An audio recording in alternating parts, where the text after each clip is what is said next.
Cuando hablamos de libertad, hermanos, que es el tema que voy a tratar esta tarde, sabemos que las naciones, muchas han logrado su libertad a precio de sangre y muerte. Es un gran precio que hay que pagar, pero por un valor muy, muy grande y preciado. Y a menos que uno esté dispuesto a vivir y a morir en esclavitud, no haría nada por su libertad. Si eso es en el ámbito humano, hermanos, cuánto más en el ámbito espiritual. Y este pasaje de Romanos, el capítulo 7, nos va a relatar eso, que para que nosotros tengamos libertad, primero hubo que pagar un precio muy alto, no solo sangre y muerte, la del Señor Jesucristo en la cruz. En Él se nos está ofreciendo libertad a los seres humanos esclavizados por el pecado. Pero para que nosotros realmente, hermanos, podamos obtener esa libertad en Cristo, Romanos 7 va a decir que también nosotros necesitamos morir. Y ya voy a explicar un poquito más cómo es que eso pasa. De hecho, he estado predicando ya sermones acerca de que nosotros estamos muertos. En el hecho histórico de que Cristo murió, nosotros también morimos con Él. O sea, es una cuestión de fe. De hecho, el Romanos 6 dijo que nosotros morimos al pecado. Pero ahora en Romanos 7 va a decir que nosotros morimos a la ley. Por eso es que nos liberamos de la esclavitud de la ley en Cristo. Así que entonces, vayan conmigo, hermanos, a Romanos el capítulo 7 y veamos entonces lo que la palabra del Señor va a decirnos en este pasaje. Así que he titulado el primer punto del sermón en esta tarde, hermanos, lo he titulado Libres de la ley, unidos a Cristo. Y voy a leer los primeros 6 versículos de Romanos el capítulo 7 porque estoy basando este primer punto en esos 6 versículos que dicen: ¿acaso ignoráis, hermanos, pues hablo con los que conocen la ley, que la ley se enseñorea del hombre entre tanto que éste vive? Porque la mujer casada está sujeta por la ley al marido mientras éste vive. Pero si el marido muere, ella queda libre de la ley del marido. Así que si en vida del marido se uniere a otro varón, será llamada adúltera. Pero si su marido muriere, es libre de esa ley, de tal manera que si se uniere a otro marido, no será adúltera. Así también vosotros, hermanos míos, habéis muerto a la ley mediante el cuerpo de Cristo, para que seáis de otro, del que resucitó de los muertos, a fin de que llevemos fruto para Dios. Porque mientras estábamos en la carne, las pasiones pecaminosas que eran por la ley obraban en nuestros miembros, llevando fruto para muerte. Pero ahora estamos libres de la ley por haber muerto para aquella en que estábamos sujetos, de modo que sirvamos bajo el régimen nuevo del Espíritu y no bajo el régimen viejo de la letra. Que el Señor bendiga su palabra. Vamos a parar aquí, hermanos, para reflexionar en el primer punto que yo estoy señalando como libres de la ley, unidos a Cristo. Y si ustedes se dan cuenta, hermanos, si leyeron, porque les dejé la tarea de leer Romanos el capítulo 7 el domingo pasado, este pasaje es un pasaje bastante complejo de la Escritura. Es un pasaje que le ha dado mucha batalla a los estudiosos de la Biblia, a los pastores, a los teólogos, a los expositores de la palabra. Este pasaje ha dado muchas batallas.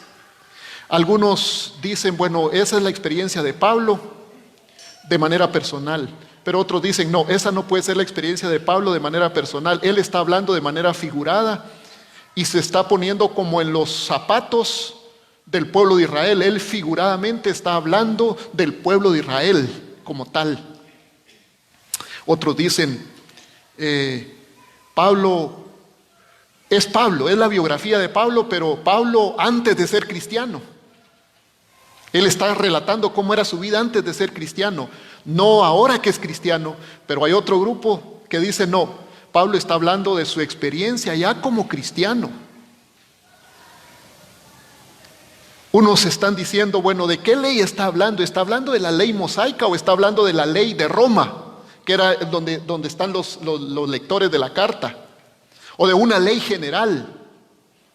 Entonces hay una serie de discusiones en relación con este aspecto y el contenido de este capítulo 7 del libro de Romanos. Así que es titánico, hermanos, hacer la tarea que yo quiero hacer esta tarde de explicar un poco lo que este pasaje nos dice. Entonces lo primero que estoy diciendo es que Pablo lo que está diciendo en estos 6 versículos, hermano, para decirlos resumido en una frase, es que nosotros estamos libres de la ley, unidos a Cristo. O sea, ¿por qué lo sabemos? Porque si ustedes se dan cuenta, el primer versículo Pablo señala un principio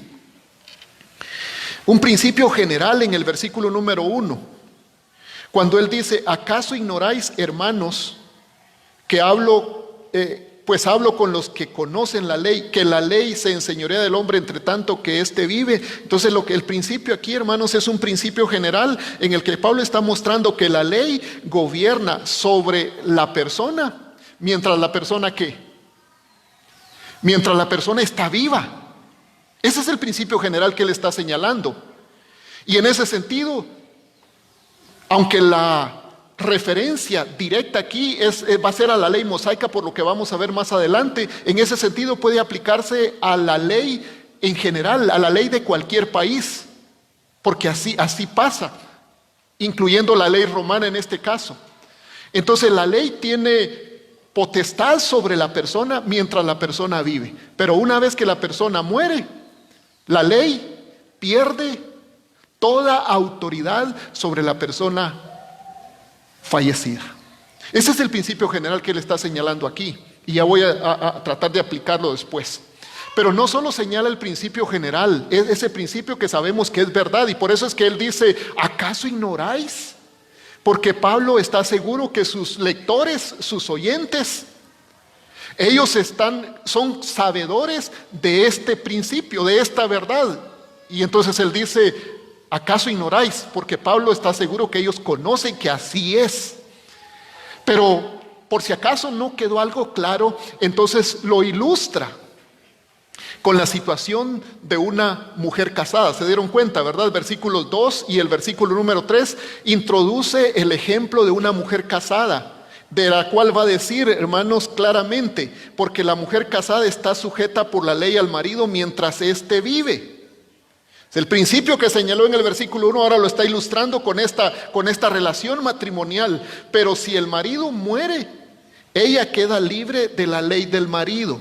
Así que si en vida del marido se uniere a otro hombre, será llamada adúltera, pero si su marido muriere, es libre de esa ley, de tal manera que si se uniere a otro marido, no será adúltera. Entonces noten, hermanos, que el principio general de que la ley tiene autoridad sobre la persona mientras éste vive, ahora él lo ilustra usando el ejemplo del matrimonio, que una vez que la pareja contrae matrimonio, hermanos, y se compromete ante la ley para vivir como tal, entonces la ley tiene autoridad sobre ellos y ellos deben de mantenerse dentro de ese ámbito legal que ellos voluntariamente firmaron, se comprometieron a vivir como marido y mujer en vida. Entonces la ley tiene autoridad sobre ellos para mantenerlos así. Y el apóstol dice, bueno, y si la mujer en vida del marido se une a otro hombre, y la idea es, se casa con otro, entonces dice, es llamada adúltera. Pero si el marido muere y se casa con otro, entonces dice, no será adúltera. Entonces muestra esa situación del matrimonio, hermanos, y la ley, el poder, la potestad que la ley tiene sobre la vida de la pareja, en este caso, que mientras están en vida, la ley tiene autoridad sobre ellos. Eso es lo que el principio que se está aplicando aquí. Entonces, en realidad lo que Pablo está diciendo, hermanos, ahí es que es necesario desvincularse de la ley. Le permite a uno entonces establecer una nueva relación. Entonces, hay que hacer todo un proceso para desvincularse de la ley, para que uno entonces pueda establecer una nueva relación. Eso es lo que el texto está diciendo, aplicando al principio general del versículo número 1. Pero luego lo interesante, hermanos, es que Pablo usa el principio general, la ilustración que nos puso, y entonces él hace una aplicación a la realidad espiritual de nosotros, los creyentes. Por eso es que vean cómo comienza el verso número 4. Así que vosotros, hermanos míos, habéis muerto a la ley mediante el cuerpo de Cristo. Notan, hermanos, eso. Así que vosotros, hermanos míos, habéis muerto a la ley mediante el cuerpo de Cristo, para que seáis de otro, del que resucitó de los muertos, a fin de que llevemos fruto para Dios. Entonces Pablo aplica el principio a los creyentes, y lo que él está diciendo aquí es que el creyente murió a la ley mediante el cuerpo de Cristo. Ahora uno se pregunta, ¿cómo pasó eso? Obviamente, hermanos, cuando él está hablando del cuerpo de Cristo, hermanos, aquí en este contexto, hermanos, el apóstol Pablo tiene en mente a Cristo muriendo en la cruz, Cristo crucificado y enfrentando la muerte en la cruz. Eso es lo que él tiene en mente. Y entonces, ¿qué ha pasado con nosotros los creyentes? ¿Qué dice que pasó con nosotros los creyentes? El versículo lo dice claramente. Así también vosotros, hermanos míos, habéis muerto a la ley mediante el cuerpo de Cristo. ¿Notan eso? ¿Qué es lo que Pablo está diciendo? Entonces, el poder que la ley tenía sobre nuestras vidas, obviamente está hablando antes de que nosotros seamos salvos. Hermanos, nos tenía en esclavitud.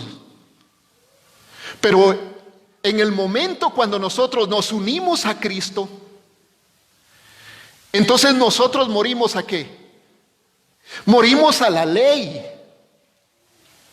Eso quiere decir que se rompió entonces el poder que la ley tenía sobre nuestras propias vidas. Cuando nos unimos a Cristo, entonces nosotros morimos a la ley y nosotros fuimos declarados que en libertad, porque ahora ya no estamos bajo la esclavitud de la ley, sino que ahora tenemos la libertad de Cristo en nuestras vidas. Pablo está diciendo eso. Entonces, este versículo número 4 es tan importante porque no solo habla de crucifixión y muerte, y en este caso la nuestra. Nosotros fuimos crucificados y morimos con Cristo en la cruz. Es una cuestión de fe, hermanos. Aunque, como dice alguien, ¿verdad? Por ahí, un dicho. No es igual verla venir que hablar con ella, dicen los muchachos. Porque aquí el pasaje está declarando, hermanos, que nosotros fuimos crucificados y morimos con Cristo. Una cosa es decirlo. La otra cosa, hermanos, es vivir de esa manera, como crucificados y muertos junto con Cristo, en esa realidad espiritual. Es aceptarla nosotros por la fe, que nosotros en Cristo hemos muerto, fuimos crucificados y morimos con Él en la cruz. Es de aceptar esa realidad en la vida cotidiana. Pero eso es lo que no es fácil, hermanos, porque todavía la carne quiere seguir batallando en contra de esta verdad que nosotros debemos aceptar por la fe y vivir de acuerdo en consonancia con esa verdad. Entonces, pero no solo fuimos crucificados y morimos con Cristo, sino vea lo que va a decir el pasaje. Ahí a mitad del versículo 4 dice, para que seáis de otro, el que resucitó de los muertos, del que resucitó de los muertos. Entonces noten, hermanos, que tenemos una pertenencia ahora, no solo crucificados y muertos con Cristo, sino que ahora, hermanos, le pertenecemos ¿a quién? Le pertenecemos a Cristo, porque dice, para que ahora le pertenezcáis a otro, a aquel que fue resucitado de entre los muertos. Entonces está hablando de Cristo. Entonces ahí se habla de una pertenencia, y yo digo, hermanos, una pertenencia infinita. ¿Por qué una pertenencia infinita? Hermanos, de la realidad de que Cristo resucitó de los muertos, la pregunta es, ¿volverá Cristo a morir? No, la muerte ya no tiene potestad sobre él, eso nos dijo el capítulo 6.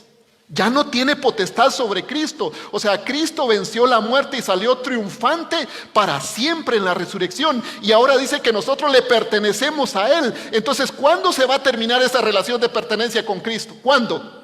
Pues no se acabará, hermanos, ni con la muerte, porque Jesús, hermanos, es la garantía de que si nosotros morimos físicamente, también resucitaremos como Cristo resucitó, también nosotros resucitaremos. Entonces la pertenencia es infinita, no termina. Una vez que entramos en esa relación de pertenencia a Cristo, hermanos, esa pertenencia no termina. Nosotros somos propiedad de Cristo por siempre y para siempre. ¿Ven eso en el pasaje? Pero no solo la pertenencia, hermanos, sino también me llamó la atención, hermanos, claramente que ahí hay una habilitación. O sea, Cristo nos habilita a nosotros, porque si ustedes se dan cuenta, al final del verso dice, a fin de que llevemos fruto para Dios. Entonces, note, hermanos, antes de la experiencia de la conversión, antes de unirnos a Cristo, cuando estábamos bajo el dominio de la ley, según el apóstol Pablo, entonces nosotros estábamos inhabilitados, incapacitados para poder hacer cosas agradables delante de los ojos de Dios. Pero en el momento que nosotros nos unimos a Cristo, pasaron estas cosas que estoy señalando. Fuimos crucificados y morimos con Cristo en la cruz. Y ahora tenemos esa pertenencia, y que es una pertenencia para siempre. Le pertenecemos a Cristo para siempre. Somos su propiedad, tenemos el sello de propiedad de Dios sobre nuestras vidas.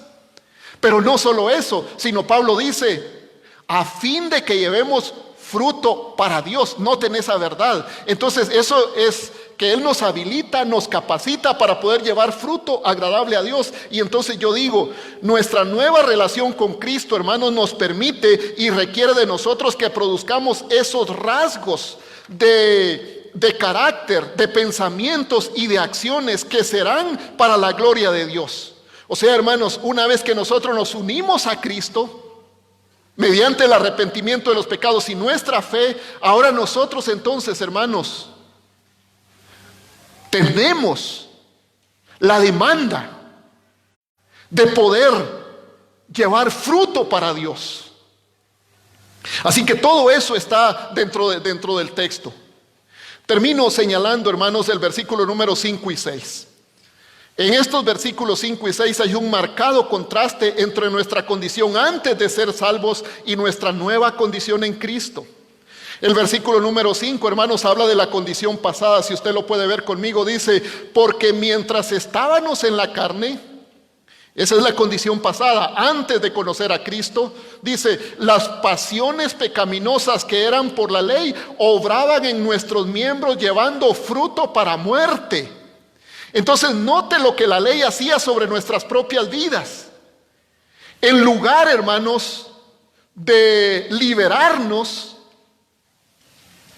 hermanos, la ley nos hundía más en el pecado. O sea, el problema que se señala en este pasaje, hermanos, es que la ley tenía la habilidad de mostrarnos las demandas de un Dios justo hacia nosotros. Pero la ley, hermanos, no nos proveía los recursos para poder vivir agradando a Dios. Es lo que Pablo está diciendo aquí. Entonces, lo que la ley hacía, según este versículo número 5, hermanos, era promover el pecado en nosotros. Lo vamos a explicar más adelante, así que no voy a detenerme en esta cuestión aquí. La ley entonces promovía el pecado, y por eso Pablo lo dice. Y con el pecado entonces, ¿qué venía? Aparejado con el pecado venía la muerte. Entonces, hermanos, hay tres poderes. En ese versículo número 5, hermanos, hay tres poderes que tenían dominio sobre la vida nuestra antes de conocer a Cristo. ¿Cuáles son esos tres poderes? Ya los descubrió en el versículo número 5. ¿Cuál cree usted que son los tres poderes que yo tengo en mente y que voy a señalar a continuación? Esos tres poderes que tenían dominio sobre nuestras vidas, por los cuales nosotros estábamos esclavizados antes de conocer a Cristo. ¿Cuáles son esos tres poderes? Ya los vio. Mire, hermanos, aquí está el poder de la ley. Porque de ese es que se está hablando en general. Aquí el principio general que Pablo está señalando es el poder de la ley. Entonces la ley se presenta como un poder aquí. Pero no solo, hermanos, está esa ley, sino también está la ley del pecado, aunque no dice en el pasaje, pero si ustedes ven esa expresión que dice, obraba en nuestros miembros llevando fruto, está hablando de nuestras pasiones pecaminosas, arriba lo dice claramente. Entonces, si ustedes se dan cuenta, estábamos en la carne, o sea, las pasiones pecaminosas que eran por la ley obraban en nuestros miembros, dice el apóstol Pablo. Entonces, nota, hermanos, que no solo está el poder de la ley dominando nuestras vidas y esclavizándonos, sino también está el poder del pecado mismo, el poder de la carne, hermanos, está esclavizándonos y arrastrándonos a hacer cosas desagradables a Dios. Pero finalmente hay un tercer poder ahí. ¿Cuál poder es? ¿A fin de qué dice? Ahí al final, llevando fruto, ¿para qué dice? Para muerte. Y la muerte en este contexto, hermanos, se presenta como un poder. Ven, hermanos, esta cuestión me llama la atención para poder convencerlos un poquito sobre que la muerte es un poder que se presenta aquí. Quiero que veamos rápidamente Hebreos, el capítulo 2, versos 14 y 15. Mira, hermanos, cómo funciona el poder de la muerte sobre la vida de las personas, esclavizándolas, hermanos, porque es terrible. Uno piensa que no, pero así sucede. Hebreos 2, 14 y 15, miren lo que dice. Así que por cuanto los hijos participaron de carne y sangre, Cristo también participó de lo mismo para destruir por medio de la muerte al que tenía el imperio de la muerte. Esto es al diablo. Entonces nota cómo está hablando el escritor a los hebreos aquí. El que tenía el imperio de la muerte. O sea, se presenta la muerte, hermanos, como tal. Y luego entonces vea lo que dice el verso 15. Y librar a todos los que por el temor de la muerte, ¿qué dice? Estaban sujetos. Estaban durante toda la vida sujetos a servidumbre. Ven, hermanos, cómo entonces opera el dominio de la muerte sobre nuestras propias vidas, llevándonos a servidumbre.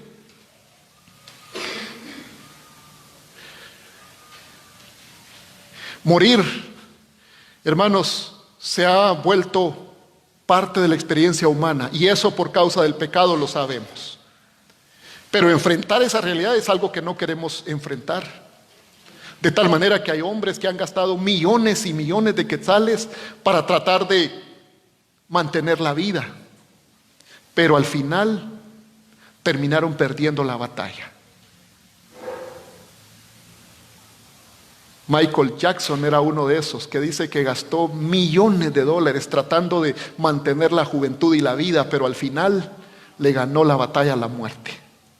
Entonces es un poder que se menciona en el pasaje allá, tres poderes obrando sobre la vida de las personas. Mira, hermano, ¿cómo había entonces manera de que nosotros nos libráramos de eso? No teníamos, hermanos, oportunidad, no teníamos opción, a menos que la gracia de Dios interviniera en nuestra vida, en esa situación tan miserable en la que nos encontrábamos, dominados por estos poderes. Pero cuando nosotros fuimos unidos a Cristo, hermanos, se rompió esa esclavitud que teníamos por estos poderes que nos dominaban, porque ahora estamos unidos a Cristo. Y es lo que va a decir al final en el versículo número 6, cuando dice, pero ahora, y note cómo comienza el versículo, pero ahora estamos libres de la ley. ¿Cómo sucedió eso? Cuando nosotros fuimos unidos a Cristo, en el cuerpo de Cristo, y estamos hablando del cuerpo de Cristo crucificado y muerto en la cruz. Cuando nosotros fuimos unidos espiritualmente en esa experiencia, hermanos, de la muerte histórica de Cristo, entonces nosotros quedamos libres de la ley, dice el apóstol Pablo, por haber muerto para aquella en que estábamos sujetos. Y entonces nos queda una clara demanda en nuestras vidas, un claro desafío en nuestras vidas, porque el pasaje termina diciendo, De modo que sirvamos bajo el régimen nuevo del Espíritu y no bajo el régimen viejo de la letra. Entonces ahora, notan hermanos, nosotros estamos libres de la ley, unidos a Cristo y entramos a una nueva dimensión de vida. ¿Ven eso? Porque ahora dice que ya no estamos sujetos a la ley, al régimen de la ley, sino que ahora ¿qué estamos? De modo que sirvamos a Dios, ¿en qué dice? Bajo el régimen nuevo del Espíritu. Y Pablo aquí solo nos da como una cucharadita pequeña que nos endulza, pero no nos va a explicar mucho de eso, sino hasta llegar al capítulo 8 del libro de Romanos. Y por eso no voy a hablar mucho de eso ahora, hermanos, pero cuando está hablando aquí de ese régimen nuevo del Espíritu, hermanos, está hablando ahora que nosotros estamos bajo esta nueva forma de vida, que es bajo el Espíritu de Dios morando en nuestras propias vidas. Es la única manera de producir fruto agradable para Dios, es cuando nosotros le estamos dejando el control de nuestras vidas al Espíritu de Dios que habita en nuestras vidas. Pero de eso va a ampliar el apóstol Pablo cuando lleguemos al capítulo 8, que les invito a que lo puedan leer para el próximo domingo, del verso 1 al verso número 17. Bueno, haciendo un resumen de lo que ya dije en estos primeros 6 versículos, hermanos, para hacer una aplicación práctica a nosotros. Hermanos, aunque nosotros no somos judíos, aunque nosotros, hermanos, en realidad no conocemos la ley mosaica no la conocemos. Tenemos cierto conocimiento de unas cosas por aquí, otras cosas por allá, pero solo son cosas desperdigadas. Pero nosotros, hermanos, no hemos sido asiduos lectores de la ley mosaica. ¿O habrá alguien aquí, hermanos, que ha leído la ley mosaica así con detenimiento y que le fue enseñado en esa ley mosaica como es un niño judío enseñado? No, ninguno de nosotros. Se dice, hermanos, que los judíos, hermanos, ellos tienen escuelas para enseñar la Torá, así le llaman ellos a la ley. Y entonces los niños son instruidos en la ley de Moisés, de tal manera que un niño judío a la edad de 12 años se sabe de memoria lo que nosotros conocemos como el Pentateuco. Y no se lo sabe de memoria como Moisés un día se lo supo de memoria. Génesis, Éxodos, Levíticos, Números y Deuteronomio. No se lo saben así. Hermanos, se saben cada palabra. Y hermanos, hasta las letras. Porque las letras, hermanos, tienen significados para ellos. Y entonces se conocen hasta las letras. De tal manera que un niño, hermanos, judío, a los 12 años es un experto en la ley. Conoce la ley, hermanos, como si fuera la palma de su propia mano. Y hermanos, pero esa ley que le fue dada, hermanos, para revelarle a Dios, resultó, hermanos, que por su naturaleza pecaminosa, terminó revelándoles el pecado y promoviendo el pecado en sus propias vidas y los llevó a condenación, los llevó a esclavitud, porque la ley tenía el poder de revelar las demandas santas y justas de Dios a ellos, pero la ley, hermanos, no les daba el poder o el recurso para que ellos pudieran vivir de esa manera. Pero nosotros no somos judíos, hermanos, y entonces ¿cómo se aplica eso a nosotros? Pues, hermanos, resulta que todos nosotros, antes de venir a Cristo, teníamos nuestras propias normas de vida, nuestros propios estándares de vida. Si usted no era religioso, de todas maneras usted tenía su propio estándar de vida. Y que usted necesitaba morir a esos estándares personales de vida para poder unirse a Cristo. De otra manera usted no hubiera podido confiar plenamente en Cristo para salvación. Pero si usted viene de un contexto religioso, hermano, entonces su religión le dio una serie de reglas y normas a las cuales usted debía someterse y obedecer y tratar de luchar por vivir de acuerdo con estas reglas que su religión le estableció o le pidió.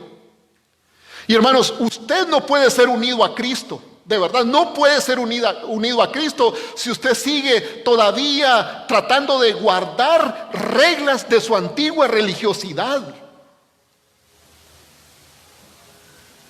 El catolicismo romano, hermano, se ha creado lo que se conoce como el carismatismo en nuestro contexto. Y el carismatismo, hermano, no es más que querer hacer una copia del evangelio y vivir como si fueran juntarse como si fueran, pero no se han despegado totalmente del catolicismo. No les permiten hacerlo. Ellos, si bien es cierto, les permiten hacer sus reuniones y sus servicios como que si fueran una iglesia evangélica, pero tienen que seguir, hermanos, amarrados a su cabeza, a su líder. Y tienen que seguir con sus propias costumbres. Tienen que seguir con sus ídolos, con sus santos. Tienen que seguir con las observancias que la iglesia le enseña. Entonces, el carismatismo, aunque se parezca, hermanos, no son cristianos. Porque ellos no se están despegando, hermanos, de sus leyes, de sus tradiciones religiosas. Ellos quieren seguir conservando sus tradiciones religiosas, pareciéndose cristianos, pero eso no es posible. Pablo dice, no es posible. ¿Por qué razón? Porque hay un principio que se me está mencionando aquí, que la ley tiene potestad sobre el hombre mientras el hombre vive. Entonces, si no se dejan los principios, hermanos, que traíamos de atrás, hermanos, y queremos aún así conservarlos con nosotros, aunque estemos en una iglesia cristiana, bíblica, hermanos, todavía nosotros no podemos decir que hemos sido unidos a Cristo, porque, hermanos, entonces todavía estamos viviendo bajo los principios que nosotros traíamos y no hemos muerto para esos principios. Entonces el reto que este pasaje nos deja, hermanos, es que nosotros, para ser unidos a Cristo, debemos de morir a cualquier principio o a cualquier forma de vida a la que nos aferrábamos antes de ser cristianos. Si usted que me escucha en línea esta tarde está pensando y haciendo esfuerzos por vivir como si fuera cristiano, pero aferrado a sus principios religiosos, no quiere soltar sus principios religiosos, déjeme decirle, no se puede ser cristiano de esa manera, no se puede unir a Cristo de esa manera. Usted necesita morir a sus principios que le atan con su antigua religión o su antiguo estilo de vida. Necesita morir a eso, renunciar plenamente a eso para poder confiar en Cristo para su salvación. Y a eso es lo que este pasaje llama el proceso de muerte. Morimos a la ley, dice Pablo, y en nuestro caso sería morimos a sus principios, muere a sus reglas religiosas, a sus tradiciones religiosas, para aferrarse única y solamente a Cristo. Y escuche, eso tiene sus implicaciones para la vida, porque si yo me he unido a Cristo, significa que yo fui crucificado, que yo morí con Cristo, y entonces yo ya no voy a hacer nada de lo que hacía en mi vida pasada, porque ahora le pertenezco a Cristo para siempre y estoy habilitado para hacer cosas agradables al Señor por medio del Espíritu Santo que Él ha puesto en mi vida. Ven.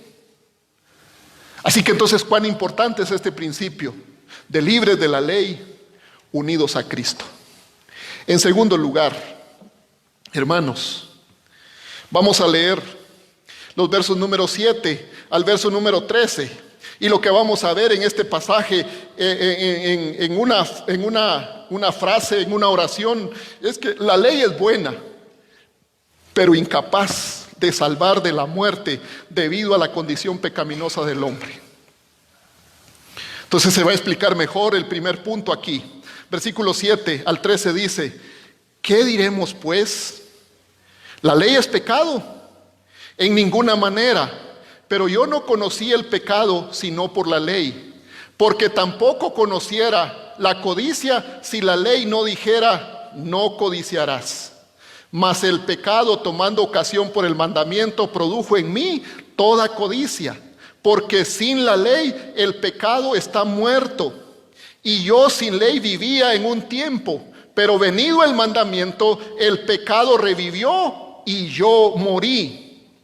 Y hallé que el mismo mandamiento que era para vida, a mí me resultó para muerte. Porque el pecado, tomando ocasión por el mandamiento, me engañó y por él me mató. De manera que la ley a la verdad es santa y el mandamiento es santo, es justo y bueno. Luego lo que es bueno vino a ser muerte para mí. En ninguna manera. sino que el pecado, para mostrarse pecado, produjo en mí la muerte por medio de lo que es bueno, a fin de que por el mandamiento el pecado llegase a ser sobremanera pecaminosa. Ve, hermano, ¿se puede el ser humano salvar por la observancia de la ley en sus propios recursos humanos? No lo puede hacer. ¿Y la ley? ¿Qué se dice la ley? ¿Es pecado la ley? No, Pablo dice aquí, no, la ley no es pecado. También dice Pablo, la ley no trajo la muerte. Pablo está diciendo esas verdades aquí para aclarar esos malos conceptos que algunos puedan tener respecto a la ley, unas malas interpretaciones que se pueden hacer respecto a la ley. Pablo dice, no pasa tal cosa. Por el contrario, Pablo dice que la ley expone el pecado. Noten eso. ¿Cómo sabemos que la ley expone el pecado? Porque él lo dice. Pero yo no conocí el pecado, versículo 7, sino por la ley. ¿Ven eso?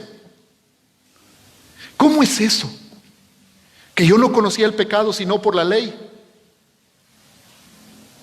O sea, el versículo 8 aclara un poquito más el pensamiento. Dice, mas el pecado, tomando ocasión por el mandamiento, produjo en mí toda codicia. Porque sin ley el pecado está muerto. Y otra vez en el versículo número 11, porque el pecado, tomando ocasión por el mandamiento, me engañó y por él me mató. Entonces noten, hermanos, la ley tiene esa capacidad de poder revelar, de poder exponer el pecado. ¿De qué manera lo expone? Señalándolo. Y entonces Pablo nos pone un ejemplo. ¿Cuál es el ejemplo que nos pone? El de la codicia. ¿Se dieron cuenta? Entonces Pablo dice, este es el ejemplo, y eso está hablando de su propia experiencia personal, porque dice, porque tampoco conociera la codicia si la ley no dijera, no codiciarás. Entonces es la manera como la ley, hermanos, expone el pecado, es que la ley señala el pecado. La ley dice, no hagas esto. Y en ese sentido la ley es buena. Pero ¿qué pasa? Resulta que la ley es inútil. Porque aunque se señala el pecado, no nos da a nosotros los recursos para poder sobreponernos al pecado. Entonces, ¿cuál es el problema? ¿La ley? No. El problema es aquellos a quienes se les entregó la ley. Y eso lo dice, hermanos, pero con una belleza de claridad, el capítulo 8 y el verso número 3. Dice, porque lo que era imposible para la ley, por cuanto era débil por la carne. Y entonces note, lo que era imposible para la ley, por cuanto era débil por la carne. Entonces está señalando, nos está señalando a nosotros nuestra pecaminosidad. Hacía que la ley se volviera inútil, hermanos, en relación con sacarnos del pecado. Nos expone el pecado, pero no nos da recursos para salir del pecado. Nos deja, hermanos, en un sentimiento de condenación. Y entonces el hombre lo que va a decir es, bueno, ¿y cómo salgo de esta situación ahora? No se puede, humanamente hablando, hacer nada para salir de esa situación. Es lo que Pablo va a decir. Entonces la ley expone el pecado, pero no solo lo expone, hermanos, sino que promueve el apetito por lo pecaminoso. O sea, cuando yo leí esto, hermanos, con más detenimiento y fui a ver, hermanos, algunos comentarios al respecto, me llamó la atención lo que la ley está haciendo. Porque lo que hace, hermanos, cuando la ley dice no hagas esto, lo que hace, hermanos, es despertar un espíritu de exploración en el ser humano. Entonces, explorar lo nuevo, lo desconocido, pero especialmente explorar lo prohibido. Se despierta, hermanos, el deseo por explorar lo prohibido cuando la ley señala que algo no hay que hacerlo. Entonces, hermanos, el dicho que oímos en algunas veces decir que las reglas se hicieron para romperse, se aplica muy bien a la ley. Porque, hermanos, nos señaló el pecado, pero en lugar de proveernos recursos, lo que hizo fue despertar en nosotros un deseo por experimentar lo prohibido.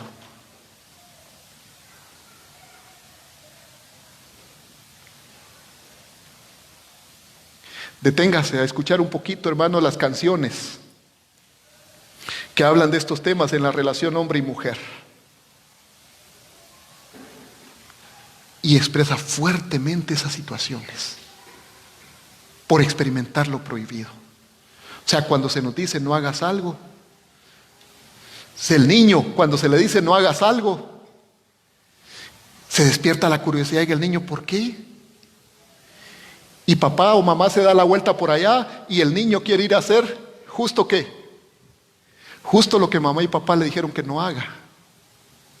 Porque despierta ese espíritu. Eso es lo que hacía la ley. Noten, hermanos, entonces provoca o promueve, hermanos, la ley promueve, hermanos, lo pecaminoso, y como resultado de eso, Pablo va a decir que eso nos conduce ¿a dónde? ¿Nos conduce a vida o nos conduce a muerte?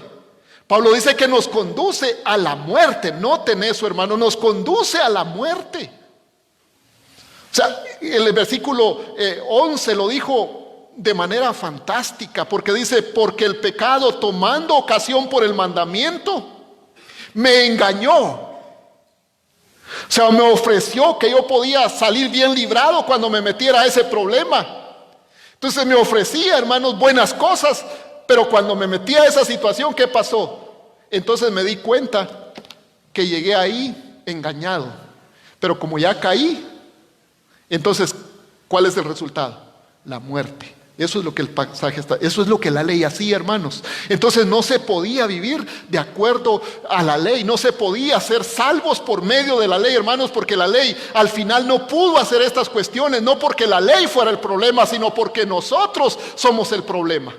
Eso es lo que Pablo está diciendo. Entonces se revirtió el propósito bueno de la ley debido a la condición pecaminosa del hombre.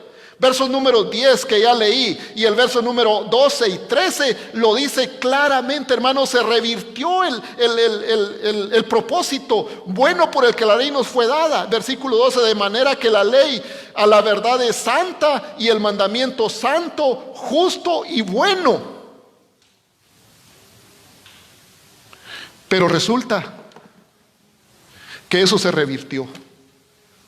El versículo hay un versículo que dice que la ley fue dada para, el versículo 10 dice, y hallé que el mismo mandamiento que era para vida.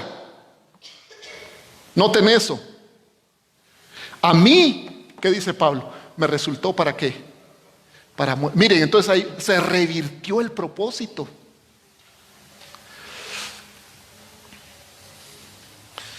Para explicar eso les cuento cuando se me quedó tirado el carro por aquí en una de estas calles. Yo pensé, tengo que pagar una grúa. Si pago una grúa para traerlo a la casa eran como las 9 de la noche cuando me avisaron de que el carro se quedó tirado. Mañana me toca que pagar otra grúa para llevarlo al mecánico. Entonces yo dije, no, para evitarme pagar grúa 2 veces, voy a llamar al mecánico para ver si puedo llevarle mi carro de una vez a esta hora de la noche. Y después llamo al de la grúa para decirle dónde la llevo. Y justo eso hice. Pum, vino la grúa, subí a la grúa, se fue. Fuimos a dejarlo al taller. Regresamos a la casa y el otro día temprano el mecánico me llama. Mire usted, fíjese que el problema de su carro es un problema de inyección, de inyectores. Y fíjese que yo no veo inyección diésel. Así que lo siento, no me quiero meter a clavos con usted. Venga a traer su carro y llévelo a otro mecánico que conozca inyección diésel, porque nosotros, aunque tenemos cierto conocimiento, no es nuestra especialidad. Y entonces, ¿qué me tocó que hacer? Pagué grúa la segunda vez. Entonces revirtió el asunto. Yo pensé ahorrarme una grúa y terminé pagando 2 veces la grúa, lo que no quería hacer. Eso es lo que pasó con la ley, ¿se dieron cuenta? La ley fue dada para vida, dice. Pero dice Pablo, en mi propia experiencia resultó que para mí resultó en muerte.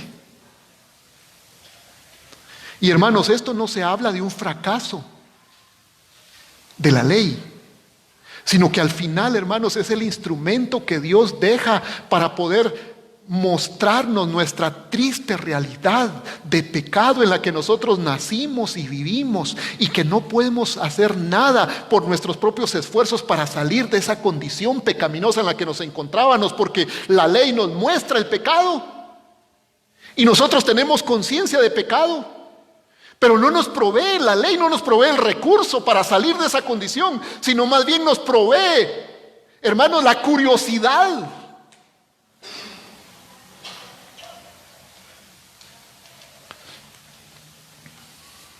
Si quiere saber usted y conocer un poquito más en experiencia a esto, si no tiene un gato, consígase un gato y vea, hermanos. Usted ve un gato por allá y póngale algo por aquí, empiece a hacerle un movimiento, si es mejor si es una pita, hermano, póngale en la punta de la vara, póngale una pita y empieza a hacerle así, el gato puede estar hasta por allá, para las orejitas y hasta que viene a descubrir que eso es lo que la ley hizo con nosotros, hermanos. Nos señaló el pecado y despertó en nosotros el deseo pecaminoso. Y no solo despertó el deseo pecaminoso, sino también el poder experimentar lo que se siente estando en esa situación. Y con esa situación, nosotros, ¿qué dice Pablo? Morimos. Triste, hermanos. Finalmente, hermanos, se descartan dos interpretaciones incorrectas respecto a la ley. ¿Cuáles son esas dos interpretaciones incorrectas respecto a la ley? Por un lado, hermanos, el concepto de que la ley es pecado. La ley no es pecado. Pablo lo va a decir en el versículo 7, la primera parte, dice, ¿qué pues diremos? ¿Qué diremos pues? La ley es pecado. ¿Y cómo responde Pablo? En ninguna manera. Entonces, puesto porque algunos están malinterpretando, hermanos, que la ley entonces es pecado.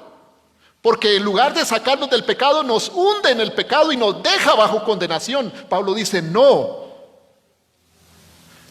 El segundo concepto equivocado que se tiene de la ley, hermanos, es que es el concepto de que la ley es muerte. Pero Pablo lo aclara y dice, tampoco en el versículo número 13 dice, luego lo que es bueno vino a ser muerte para mí. ¿Qué dice Pablo? En ninguna manera. Entonces Pablo deja bien claro que la ley, hermanos, no, esos conceptos equivocados de la ley no son reales, no son ciertos. Es una tergiversación que se está haciendo de la ley, porque de la ley se dijo Pablo, de manera que la ley a la verdad es santa, el mandamiento es santo, justo y bueno. Entonces, ¿cómo algo que es santo, justo y bueno puede ser pecado o puede traer la muerte? Pablo dice, en ninguna manera. Saquémonos esos conceptos de su cabeza. El problema, hermanos, radica en nosotros. Y cierro aquí, no termino el sermón hoy por tiempo, pero cierro el sermón aquí, hermanos. ¿Qué nos enseña eso?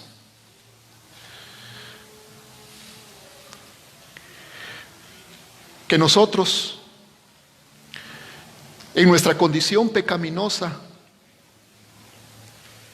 no podemos esperar hacer ciertas reformas en nuestras vidas antes de tomar la decisión de seguir a Cristo. Nosotros tenemos que tomar la decisión de seguir a Cristo tal y como nos encontramos. No se puede, hermanos, esperar hacer ciertas reformas a la vida y después tomar la decisión de seguir. No se puede hacer. ¿Cuándo lo va a lograr? Pues no lo va a lograr nunca. ¿Por qué razón?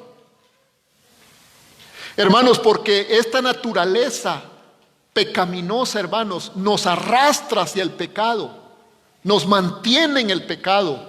Y por más que nosotros querramos renunciar al pecado, no lo logramos, nos domina, nos somete, hermanos, nos mantiene esclavizados. Nosotros tenemos que tomar la decisión de venir a Cristo tal y como nos encontramos y aceptar la obra de gracia de Dios a favor de nuestras vidas que nos está moviendo hacia el Evangelio.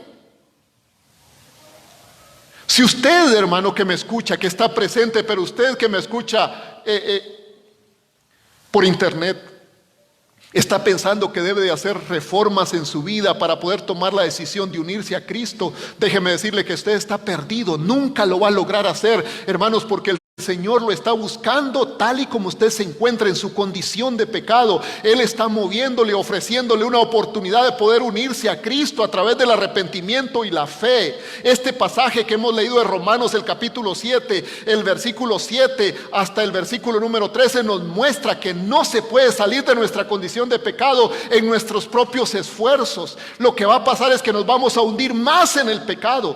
Tenemos que aceptar la obra de gracia de Dios y obedecer al Evangelio para la salvación. Obedecer en el sentido de que nos arrepentimos de nuestros pecados, renunciamos a los principios, a la ley, a cualquier forma de vida que teníamos antes de conocer a Cristo, y en esas condiciones debemos aceptar el reto de unirnos a Cristo en la cruz, crucificarnos con Cristo y morir con Cristo para resucitar a vida nueva. Es lo que tenemos que hacer y lo que el pasaje nos va a decir aquí. Así que entonces, hermanos, tenemos que estar claros. Esto es lo que significa ser cristiano. Y una vez que estamos aquí, vivamos como dijo el versículo número 6, de modo que sirvamos bajo el régimen nuevo del Espíritu. Aunque lo voy a decir el otro domingo, adelanto esto.